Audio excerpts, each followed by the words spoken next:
आदरणीय साथियों, आप सबको माँ भगवती की उपासना के पर्व पावन नवरात्रि की बहुत बहुत शुभकामना।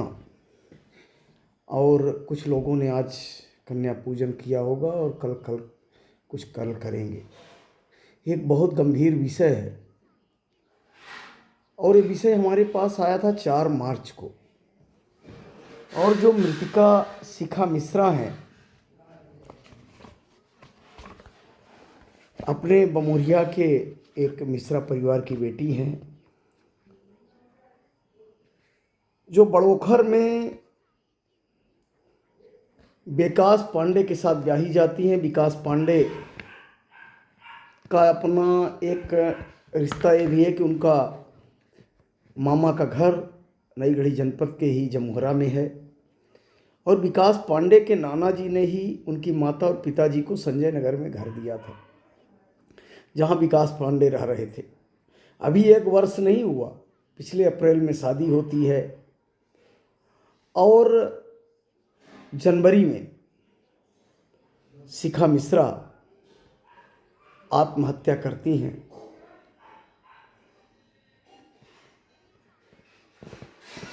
विकास के जो बड़े पिताजी हैं श्री राम रहीश पांडे, बड़ोखर जिला प्रयागराज के हैं। मोबाइल नंबर 9936725409, फिर से समझ लीजिए 9936725409। और ये फ़ोन में बात करते हैं और इनके द्वारा अपनी पीड़ा व्यक्त की जाती है। और बघेली में एक कहावत है कि चोर चौतरा नाचे साहू को फांसी होए। उनके बातों से और जो एक ऑडियो आया है उससे, और जैसा कि उन्होंने बताया है कि बहुत सारे 1,000 मिनट, सेकंड मत समझिए कि 1,000 मिनट के ऑडियो हैं, वीडियो हैं। शिखा मिश्रा के मौत के बाद हत्या या आत्महत्या ये जांच के विषय है, लेकिन 1 महीने तक FIR नहीं होती, सौदेबाजी चलती रहती है। कुछ कलमकार जो कलम की धार से और बात बात पे CDR निकलवाते थे, फर्जी मुकदमा लगवाने के लिए हमारे ऊपर कई तरह के विधवा विलाप कर रहे थे। लेकिन इस घटना में जहां पुष्पेंद्र का नाम सुना, देवतलाव विधायक के निसचिव का नाम सुना, जहां मध्य प्रदेश विधानसभा के जनसंपर्क सहायक का नाम सुना, क्या क्या उपाधि बताऊं पुष्पेंद्र की। और मैं इस वीडियो के माध्यम से पूरे बिंद के प्रबुद्ध वर्ग से और जो भी माँ भगवती के नवरात्रे में माँ भगवती की रूपी कन्याओं की पूजा करते होंगे, उन सब से मेरी मांग है, विनती है, निवेदन है कि इस घटना की स्पष्ट जांच हो जाए, जिससे भविष्य में कोई दूसरी शिखा इस तरह का आत्महत्या न करे। शिखा एक पढ़ी लिखी लड़की थी, तब उस विधानसभा में नियुक्ति हुई थी। कई ऑप्शन हैं, आखिर शिखा को आत्महत्या ही, चलिए हत्या नहीं आत्महत्या ही क्यों करनी पड़ी? जब वो 1,000 मिनट के वो ऑडियो हैं, कई वीडियो हैं, उनकी जांच क्यों नहीं?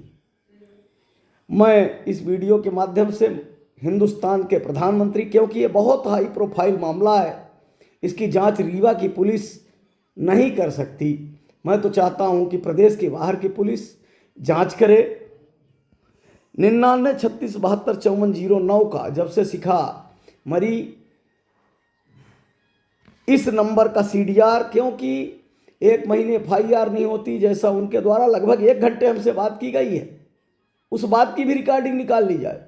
और फिर इनके द्वारा बात की गई कि मैं बुधवार को, और आके बात हुई थी कि आएंगे और DGP को पूरे सबूत जो इनके पास हैं कि इनके भाई और इनके भतीजे बेगुनाह हैं, वो सारे सबूत वो DGP को सौंपने वाले थे।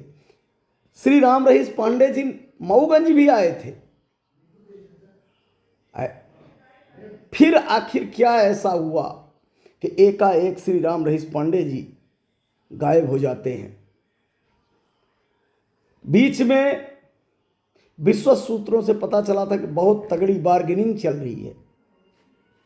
तो आज टेक्नोलॉजी का युग है, तो फिर रीवा पुलिस उस टेक्नोलॉजी का उपयोग करके आज तक, सबसे बड़ा सवाल तो यही है कि घटना के 1 महीने बाद एफआईआर क्यों होती है। और जैसा कि श्री राम रहीस पांडे जी ने कहा था कि उनके पास बहुत सारे ऐसे एविडेंस हैं जो उनके भतीजे और भाई को बेगुनाह साबित करेंगे। उस समय हमारे द्वारा कहा गया था कि अगर पुलिस नहीं करती तो आप आइए, डीजीपी साहब को देते हैं और प्रयास करते हैं कि माननीय मुख्यमंत्री और मध्य प्रदेश के विधानसभा के जो माननीय विधानसभा अध्यक्ष महोदय हैं उनको सारे सबूत दिए जाते हैं। और अगर कार्यवाही नहीं होती तो माननीय उच्च न्यायालय में एक रिट लगा के और सारे सबूत दे के माननीय उच्च न्यायालय के निर्देशन में जांच कराई जाएगी। और अगर आपके भाई भतीजे बेगुनाह हैं तो बेगुनाह साबित होंगे। लेकिन जिस तरह से इस घटना पे सन्नाटा पसरा हुआ है, बात बात में फर्जी मुकदमे, दूसरा सीडीआर निकलना चाहिए पुष्पेंद्र गौतम का देवतलाव थानेदार के साथ, नईगढ़ी थानेदार के साथ, कलेक्टर मऊगंज के साथ, कितने अधिकारियों को निर्देश और किस किस तरह से कहाँ कहाँ क्या क्या, जब वो मध्य प्रदेश विधानसभा का कर्मचारी है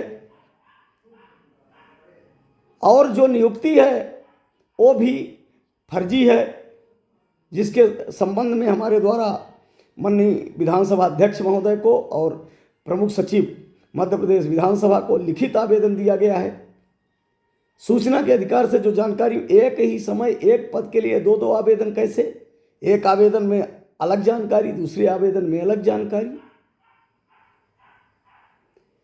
और ये आवाज़ हमारी न निकले उसके लिए आप सबने देखा है कि किस तरह से हमारे ऊपर डकैती, किस तरह से हमारे ऊपर फर्जी मुकदमे, किस तरह से जो भी इनके खिलाफ बोले। और एक मांग है भाजपा के जिला अध्यक्ष, न्यायप्रिय, तेज तर्रार, धर्मनिष्ठ श्री राजेंद्र मिश्रा जी से कि इस घटना पर भी इसकी निष्पक्ष न्यायिक जांच हो। उसके लिए आप एक दिन कलेक्ट्रेट के सामने धरना दें, उस धरने में हम सब रहेंगे। कलेक्टर माननीय महिम महोदय श्रीमान संजय जैन साहब से भी हमारी मांग है, पुलिस महानिरीक्षक महोदय रीवा जी रीवा, डीजीपी साहब से, सबसे मांग है कि एक ऐसी स्पष्ट जांच हो जिसमें दूध का दूध और पानी का पानी आ जाए। मेरा सीडीआर निकलवाया गया था, लेकिन बाकी के जिनके निकलने थे नहीं निकाले गए। इस घटना में की विधिवत जांच हो और पुष्पेंद्र गौतम की पिछले 1 साल से जब से विधानसभा में नियुक्ति हुई, अब सोचिए कि पुष्पेंद्र गौतम को मैंने कलेक्टर को लिख के दिया था, वहाँ भी लिख के दिया है कि जो आदमी देवतलाव में रहता है तो वो हाजिरी वहाँ मध्य प्रदेश विधानसभा में कैसे लगाता है, वो कहीं हत्या कर दे, कुछ कर दे और वो हाजिरी उसकी वहाँ लगी रहेगी। तो आप सबसे मेरी विनती है कि इस शिखा मिश्रा के आत्महत्या कांड की और जितने सबूत श्री राम रहीस पांडे जी ने बताए, जो सुनाए, जांच हो तो वो निर्दोष लोग जेल में हैं। हमारी मांग है कि जांच करके और निर्दोषों को बाहर निकाला जाए। जय माँ भवानी। और माँ भगवती से मेरी प्रार्थना है कि या माया मधुकैट प्रमिथिनी, या माही शोलमूलनी, या धूम्रेक्षण चंड मुंड मतनी, या रग्निजासनी, शक्ति सुम्भ निशुम्भ दय तदलनी, या सिद्धलक्ष्मी परा सचंडी नवकोटि मूर्छिता माम पातुम विश्वेश्वरी। हे माँ भगवती, अपने ही स्वरूप की इन कन्याओं की रक्षा करो और इसमें ऐसा निर्णय आए कि भविष्य में कोई सत्ता की हनक, प्रशासनिक ताकत और रसूख के दम पर कुछ भी करे। आप उस ऑडियो को सुनिए, और कोई कहता है कि ऑडियो झूठा है, तो पुष्पेंद्र की आवाज की फॉरेंसिक जांच हो जाए। अब इसी तरह का आपने टोल वाला ऑडियो सुना था, फिर कहा दिया गया कि वो छेड़छाड़ से बना है। इसी तरह से मंडल अध्यक्ष सोनी के साथ जो हुआ वो भी आप सबने देखा और सुना है। जिस तरह से भय का, आतंक का माहौल खड़ा कर दिया गया है, ये बर्दाश्त से बाहर है और जीवन एक बार मिला है। अभी आप सबने कुछ दिन पहले भगत सिंह की शहादत, इसके किराए के जो टट्टू हैं पुष्पेंद्र द्वारा प्रायोजित, जैसे हमारा वीडियो जाएगा आप सब देखेंगे उसमें कितना विधवा विलाप करेंगे। लेकिन मैं चाहता हूं कि पावन नवरात्रि का महीना है, एक बेटी, एक बहन